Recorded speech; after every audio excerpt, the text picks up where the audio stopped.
Look, these are people who are talented and have done this before. You can't just appoint novices. You have to have people who know what they're doing. But at the same time, moving forward, this is an administration that's going to run very differently than typical Washington. Our all-stars tonight, Amy Stoddard, associate editor at Real Clear Politics. Charles Hurt, political columnist for the Washington Times. Daniel Halper, online Washington bureau chief for the New York Post. And Tom Rogan, columnist with National Review. Great to see all of you tonight. All right, Tom, you said you still have some friends who are recovering, as we talked about, from Brexit.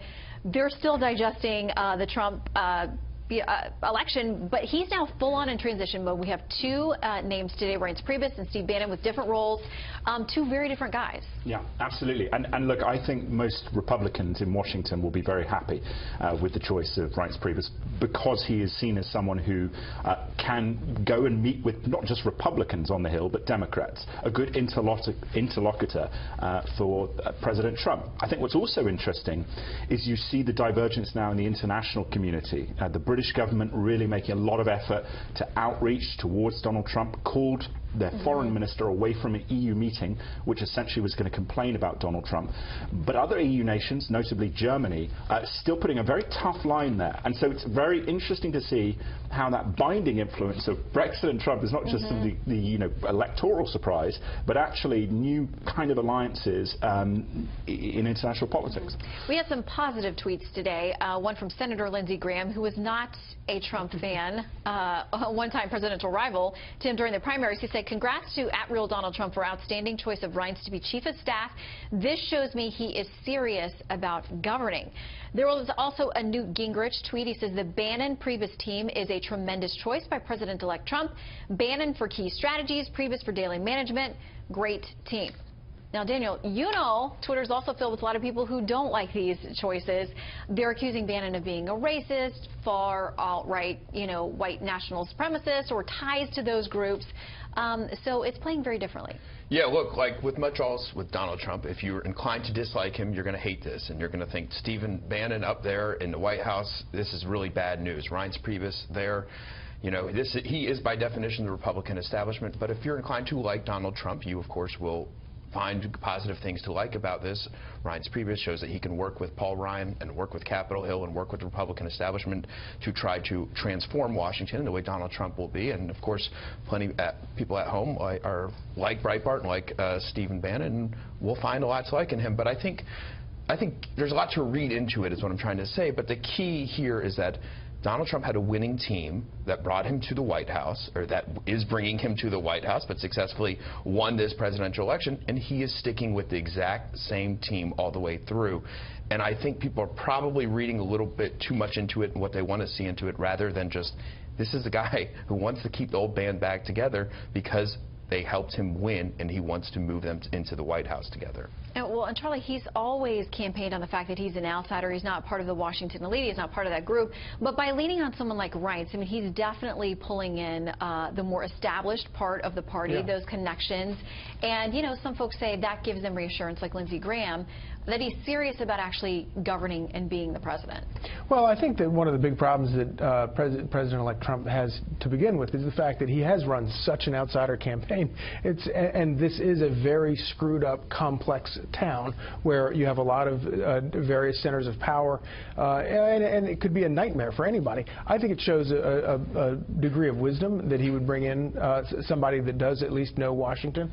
I think watching some of the things that some of the statements that we've seen from, as you showed with Lindsey Graham and others in Congress, I've been surprised by that.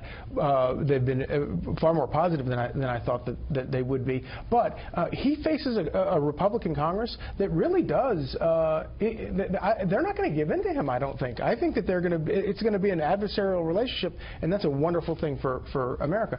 And then in terms of Steve Bannon, Bannon was very much the heart and soul of that campaign, and I think that he is smart to have someone around who will remind him of just and as hot and raw and as unpleasant as a lot of the views that a lot of voters have about this place. I think it's important that that Trump be reminded of that while he's in the White House. Somebody who has been talked about a lot and was on the Trump support bandwagon very early, former House Speaker Newt Gingrich. I want to play a little bit of what he had to say about how they're going to put together this team and who may be on it. I think they're going to look very hard for people who are committed to change, who understand the general direction, not just of President-elect Trump and Vice President-elect Pence, but also of the Americans who elected them. There was a real popular surge of people who want Washington changed, and that's the people who President-elect Trump represents. So, A.B., do you think he does some picks out of left field, some very different people who aren't Washington insiders? I mean, we know he had people surrounding him like Senator Jeff Sessions. A lot of people think he's going to be offered a cabinet position, and some other names we're familiar with. But do you think he does anything really outside the box? Oh, I wouldn't be surprised at all if he did something just sort of unorthodox, maybe name a Democrat too here or there. I think that people are watching. They're watching the announcement about Steve Bannon and Reince Priebus. And as you saw, you know, Paul Ryan and Senator Lindsey Graham said this is really great news that he's picked Reince Priebus as Chief of Staff. No mention of Bannon. So then you have Gingrich's tweet that says the Bannon-Priebus news is so exciting, or whatever he said, Bannon first. The press release named them as co-equals, using that word. Bannon announced on top of Reince Priebus's name.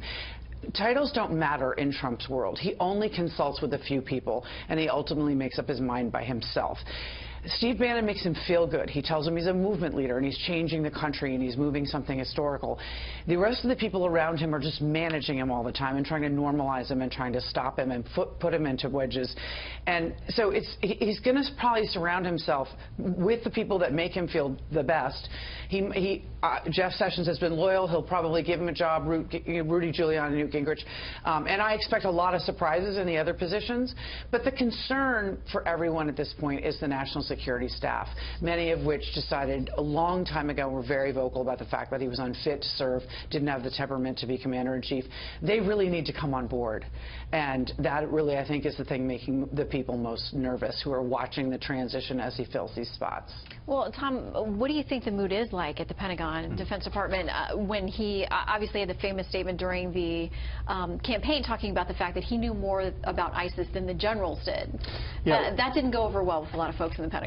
No, it didn't. I think people have been pleasantly surprised, though, in general, in the sense that he had that meeting with President Obama in which there was he was calm compared to perhaps his previous statements about the president. He looked a little bit sobered. He did, and I think that's the other fact. I did a piece for National Review last week talking about the sort of national security team that, you know, the potential to sort of bring back that establishment, not neocon but realist. One of the interesting things is how much is his the presidential daily brief, which he now gets, subject to President Obama's, you know, decision on sources and methods, but essentially he gets the real meat of it now. He knows what the Russians are doing. He knows that through human source, the very highest level stuff. And I think that's part of the sobering influence, because when you see that and you see where it comes from, it's very hard to say, I don't believe it, it's fake. And I think that influence is like, wow, now it's up to me, and if I fail, it's my legacy as well as the country. So I think that sobering influence is why a lot of people are slightly more comfortable. But again, as A.B. says, time will tell. The appointments will tell. Daniel, how much do his choices say about the kind of administration that he plans to run as we get more names? I think it says a lot, and I think from this, again, we learned that he values loyalty, he values people who he trusts, and he wants to keep them close. These White House jobs are, this is why we're talking about it, they're extremely important. They make very big decisions, and they help decide what the president decides and what decisions the president's going to see. So they're immensely important, and we don't know these people. They don't require Senate confirmation like the cabinet members, who in a way are sort of less important. They're certainly more high profile, but they make decisions you know, that aren't as consequential as the president will. And so obviously these are hugely important, which is exactly why we're talking about it. Charlie, do you think that he's on track with a transition? Because there's some folks who say, listen, they didn't truly expect that he was going to win, that there are, you know, now 4,000 positions, all these administrative and bureaucratic things that have to be filled. You know, do you think that they were prepared to dive into that level of personnel appointments? There's no doubt that, you know, leading into the election, that a lot of his supporters were believing the, you know, onslaught of media that was saying there's no way he's going to win, that she's going to win, and she's going to win by over 300 electoral college votes. And so I think that there was some sort of surprise in the last week, and then certainly afterwards. Oh my goodness, we really might catch the car that we've been chasing, and now they have, and so they have to do all that. But it's a, you know, it is a, because he has run such an unorthodox campaign. It is an opportunity for him to do a lot of unorthodox things now, and he can talk about you know, provocative picks like a Newt Gingrich in an important position that would make a lot of people in Washington freak out, and a lot of the people that supported him would just they would love to see Washington freak out. Well, yeah, I think that's why people voted for him in large part. AB, the removal of Governor Christie is kind of leading the effort, and now Vice President-elect Mike Pence. It sounds like he's got a lot of influence and he's got his ear as he makes these big decisions.